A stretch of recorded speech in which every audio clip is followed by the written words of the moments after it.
I am very happy to have Isabel with us here today on Metal Exposure. Isabel, a quick question for you. The album, which is due to come out very soon, is a very deep and personal album for you, as far as I understand. It is chronicling your childhood during the drug wars in the 90s. Is that correct? It is correct for the single Violenta, Fabula Violenta. But it's see. indeed Okay. a very personal album for the whole musicians. Okay. But kind of to like long story short, is like we decided to make this album like we tell stories. Fabulae Dramatis is like telling stories, but this time we're gonna tell like real stories, like go deeper, go personal. That normally we always kind of avoid it, because when you do that, you put yourself like vulnerable. And this time we're like, we're grown up already. Corona. It's after Corona world. Why? We just tell our own stories. Why not? In my situation, for example, like Violenta, it's kind of, to be Colombian is kind of cliche to talk about that, because you know about Colombia, spread the words about the war, the drugs in the 90s, and so it is kind of old story for us, but not for the world. Maybe no people around the world, maybe they know a part of the story, but not the personal ones. So this is kind of cathartic thing for me. But for the other musicians, they also have their own songs. They tell something that they like to express themselves. So Violenta is for me. Yeah, how was revisiting some of those memories and some of those experiences? How did that influence your songwriting process?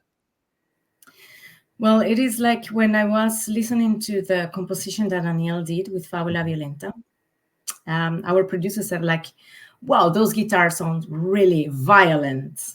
And I say, yeah, maybe we should talk about violence now that they sound like very violent. So I say, okay, and we said that we're going to talk about our stories. Yeah, I have a lot of stories about violence from my childhood. Why not? Let's just talk about it. So because I produced our own video clips when we were producing our video clip, by the way, with Daniel's daughter, our guitarist. Oh, wow. Yeah, she's a natural actress.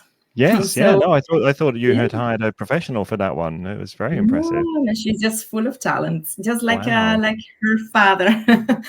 So when we wrote the scenario, the story, and we chose Doel is like a town here in Belgium that is almost almost a ghost town, because there was to be a nuclear place there. So it is kind of weird. It's like abandoned, and it's kind of sometimes South American ways to see the other places, like they're just old and in that way full of graffiti and a lot of nature as well.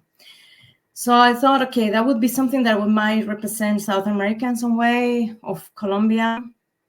And when I was filming her, I was really touched, because it's kind of going back to that trauma that I forgot it. I just forgot it because I just decided to go along with my life and just don't remember that, because it's why do you need that? But when you're talking about artistic things and artistic way of express yourself, that might be very cathartic way to do it. Yeah, definitely. So I enjoyed and of course, it's a very visual world now. You know, people are engaging a lot more with the visual medium. So being able to capture your story and tell it in a visual way as well, that only you could really tell, is fantastic to have been able to be part of that process. Yeah, and for my mother as well, because she was also remembering that time, and she watched the video clip and she was touched by it, of course, because we don't want to remember that. But when you present it in a beautiful way, it gives you like, okay, I'm happy that it's just in the past, and we just move on with our lives. That's right. But do you feel that sharing these intimate stories is actually going to create a much deeper bond with your audience and with your fans? Yes, that's one of the things. If I being just very sincere right now, it's like when we met our two producers, they analyzed our music and they analyzed our image and the way we present ourselves. I mean, it's like being naked and like, okay, Yeah. these and these things you need to enhance, be better on that. Like, remember, you're artists. You make music to share with people. So if you want people to feel in the same situation as you have to just let them discover yourself like you are. No bullshits, no stories that are invented or stories that you just took from a book, very Yeah. old, that nobody cares about it. So it's like, okay, we're gonna feel like a little bit awkward, but okay, let's try, let's do it. For me, like I say, for some Colombian artists, it's like, oh, that's already cliche, it's like an old story. Yeah. But yeah, we just took the risk, and I think it's working. I think people can relate, some of them, because nowadays war is not something that is new. I mean, there's war everywhere, and I think Colombia is not the exception. There are, as you know, a lot of conflicts right now in the world, and there are worse stories than us. I mean, they're our stories. We're just like, this is a just tiny experience in comparison with other people that are really suffering right now in the world. But those are real experiences, and as you say, I mean, telling those stories are very important because, they are your stories. They're unique to you, and sharing those with your audience, people who care about you and are interested in you, is a very important thing to do. But one of the things you mentioned there is staying true to those personal stories and making sure that you're sticking with that personal storytelling. How do you balance that with the industry pressure for commercial success, which can often be focused more on superficial trends? Yeah, we have never followed the trends. Like, that's why we are the weirdos. Like, nowadays, maybe we're a little bit more in the line of the commercial thing, but it has never been our goal. So for us, it's just like we just like to do music, play music, and do video clips and do all kind of artistic expressions, way of expressions. So for now, we just follow the advice of our producers, PR agents, and that's it. It's like, if it suits the world, it's okay for us. Exactly. And I mean, you've always sort of pushed the boundaries on the genres and the storytelling in your music, but have you experimented with anything new in this up and coming record? New. The new thing would be that we are pushing out the boundaries to Latin American music, like going back to our roots. And fortunately, our drummer comes from Bulgaria, I say, and he plays in a way that is kind of like the Latin American patterns. It was very surprising for us that he can do that. So we say, okay, let's go that way, because the drum patterns are very important in your music composition. And then it's just afterwards Daniel who made the harmony, or sometimes we just got together and did some jamming, and then afterwards we made the structure out of that jamming session. And that's the way we go, and very organic. And then afterwards, of course, it passes through the filter of our producers, and then you have a song. That's it. Yeah. No, that's really, really interesting. And it's nice as well, as you say, that as you're embracing your roots in the stories that you're telling in this album, you're also embracing your roots in the music that you're using to tell those stories as a platform. As we think about maybe getting it out to your existing audience and to a wider audience, social media and online platforms play a large role now. What are your approaches to making sure that your music does reach the right people and perhaps a new audience as well? Yes, we have been hiring two PR agents. One is from here, from the Netherlands. I mean, makes Benelux. It's more like Europe and sometimes also international. Does hard life promotions, and also from Portugal, I guess they are, and it's against PR. So they have been doing their job very well to spread the word, and we are very happy to work with them. Also, we use social media platforms like Facebook and Instagram, and Google with YouTube. And actually, you need to use nowadays everything, because that was the work that labels used to do. But now labels are not really that strong, and you can have the power in your own hands. You just have to be very creative, and also give it to the people who already are doing the job for long, and they know how to work. They have their contacts, and they have the ways to help you spread your music around. So that's the way we do it. Yeah, no, that's a great thing about the way the industry has developed, is it does give artists a lot more power than they used to have, both in terms of creative freedom, but in terms of how to market, promote, and tour with the music as well. Do you have any tours planned in the coming months and next year? Tools, you mean for promotion? Yeah. We still have the PR agents, and we still have the social media. So I guess we're gonna do that way. Also, we're gonna try to have more bookings, of course, because now when the music is gonna be out, then we're gonna push more for bookings, of course, to go and present our music to the public. That is actually the real promotion, when you can bring your music to your audience, and that's the most important thing, because we used to be actually a studio band, and that days passed in 2017. That's why it's also a very long period of time. If you see it like 7 years, like crazy, of course. If you're not Tool, of course, they don't care about that. But I know the industry is like, oh, that's a long time to have a studio album out. And but actually we needed time, because we were supposed to be just a studio band in the beginning, from in 2012 and in 2017 with Solar Times Fables. We had in each album like more than 10 or 15 musicians, guest musicians, and bass musicians. I mean, like the normal set. But then some people were saying, like, this is nice music, you should just bring it to the public. And then we decided, okay, we're going to do that, but how are we going to do that? So I also decided to learn sample saxophone, djembe, and of course the harmonium. And so the first gigs, you could see me playing the saxophone, you could see me playing the djembe and the harmonium. And so at time we said, like, okay, it is getting practically very complicated. A lot of setup, taking a lot of time to build up your stage.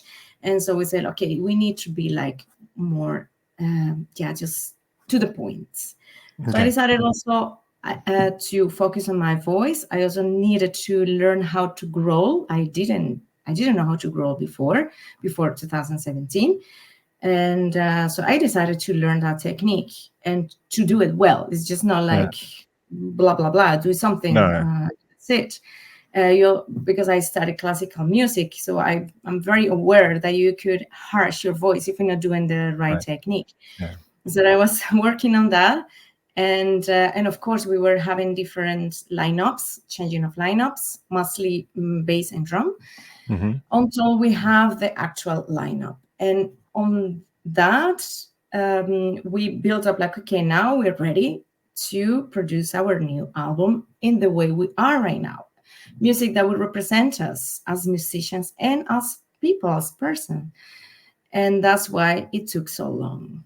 So there's a good reason. And so your plan now is to get out on the road and showcase this album in person to your fans in Europe and Latin America as well, I imagine, if you can. Yes, we are very interested, of course, in Latin America, in Colombia, and yeah, maybe other Latin American countries, because it's like we are from Latin America, mostly of us, not all of us, and it's also an honor that you go back to your roots, go back to the public that embraced you in the beginning when you were at, and I know for sure the Latin American public is very passionate. We love live music, and I know the warmth that it can come from a mass of people. It's just awesome to experiment that from the other point of view, just not like public, but just being on stage. So it would be a very beautiful dream to let it come true. What types of bands would you like to go on this tour with? Because it's very hard with the you know, with the style that you have. It's so varied and so wide. You could, you could almost have a death metal band as having a classic rock band, and they would all on the bill. It was really interesting. Yeah, that's something that for Fabulae Dramatis has been actually an issue. It could be something that powerful as well if you can present it in the right way, because we have wide range of music and genres, but at the same time it's difficult to specify what's your niche. But for example, I have been enjoying a lot of music from Puya. I don't know if you know it. It's kind of Puya is a very Latin America metal band. We would love, for example, to go on tour with them, but I don't know if it's possible. Which other kind of bands can't come to my mind. I don't know. If I would say just for what I like, I like, for example, I love Igor from France. They really are like no boundaries. They do DJ and metal and opera and crawlings and everything at the same time. That would be a really fucking awesome thing to do with them. But I don't know. Just dreaming. Well, you can always ask them. Yeah, maybe. Who knows? Yeah, that's right. That's right. Clearly, there's nothing off the table, so it's always keeping those doors and those options open. You've got to have a dream. Of course, we are allowed to dream. Yeah, exactly. What given your experience so far and this journey from starting out as a studio band and then going through this transition to where you are today, what advice would you have for someone wanting to get into the industry who was an up-and-coming band? I would say, for example, for me, I would never thought that I would make music in a kind of demi-professional way. I mean, I'm a professional. I'm not doing this professionally because I have other professions. But my dream when I was a kid was just singing. I never thought or had a plan how. I just followed the feelings that I had inside of me. Like I looked for professional singers to teach me how to have a good technique. And when I came here to live in Belgium, I just signed up to the music academy and I studied 6-year classical singing. And I just like preparing yourself to have a good technique, a good basis of basic knowledge in order to just leave your talent go out, because you can have a lot of talent, but you need also a lot of discipline, and that is the basic things. The other situations that could happen, they're just logistics.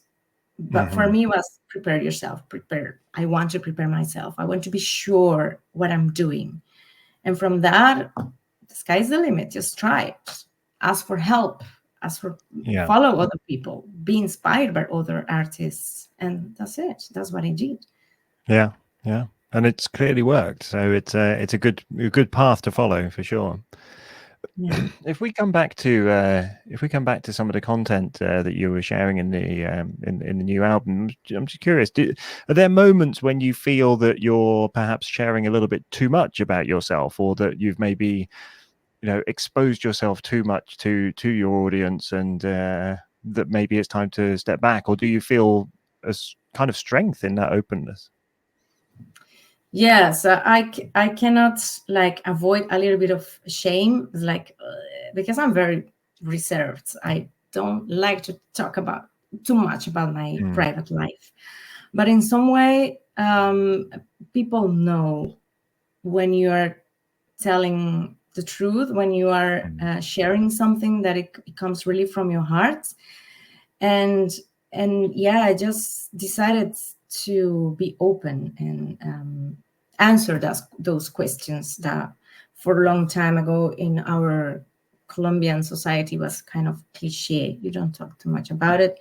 The media talks already about that, and because it's like we don't like to be like linked to drugs and violence, and because we have so many other treasures and natural beautiful places to go and discover.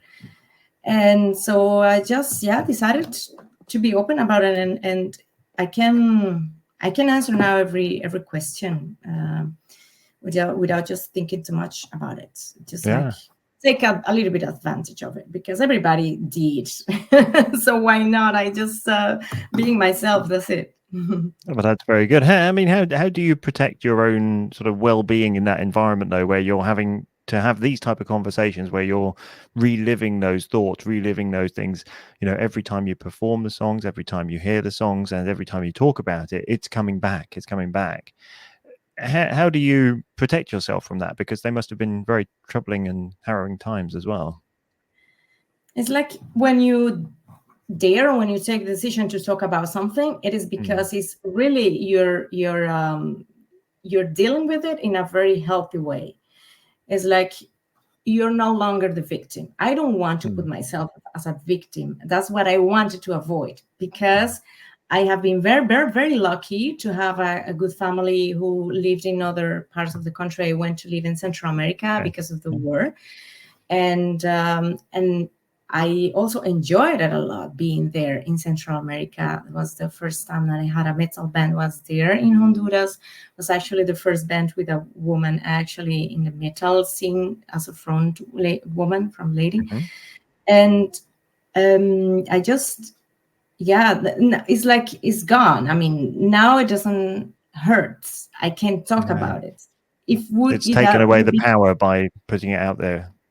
That's why it's very cathartic, because when you dare, it's like a traumatic experience, and when you dare to openly talk about it, it's like you're already getting better, you're healing, and that's very interesting to do, and music and art can help with that. It's actually the most beautiful way to deal with art. It's like when you're using it for something that is needed in your life. So for me, it has been always like a need. It just not only a hobby. I just need it. Otherwise, I'm just gonna be very, very sad. It would be a very gray life. Yeah, exactly. Having gone through this experience and understanding that opening up and sharing about some of these things take away the power and give you actually a new strength and a new direction, a new way of life in a way. Do you envision that this will change the direction of the band in the future, that you may continue down the path of introspection and see yourself exploring new themes and stories in the future? Yeah, I think for all of us, it's like there's no way to go back. So what we did before, now we have found our place musically, and also like in the way you're directing your music. So from now on, has to be personal, but it has also to be, maybe you want to give a voice to other people. It doesn't have to be only you. It doesn't have to be always about you. That would be also very boring, I guess. But it's a way to start. It's a way to start, and because we were avoiding all the time that that part of ourselves is talking too much about yourself. Or if you did, you just kept it for yourself. That's it. Yeah. But I think is the best way to go with music and with all of kind of arts. Fantastic. Well, it's been a real pleasure talking to you and learning about the new album and about the band and your personal experiences. Thank you very much for being so open and sharing all of that with us. Really appreciate it. Thank you. Is I there love anything else that you would want to share? Sorry, I was just going to say, is there anything else that you would want to share with our listeners? And keep an eye on social media, streaming platforms this Thursday, 5th of September. And let us know which song do you like the most. How did you feel about it? And keep an eye also on our YouTube for future video clips, because we are going to make them more and more. That's it. And enjoy our music. Thanks for this moment and for this time.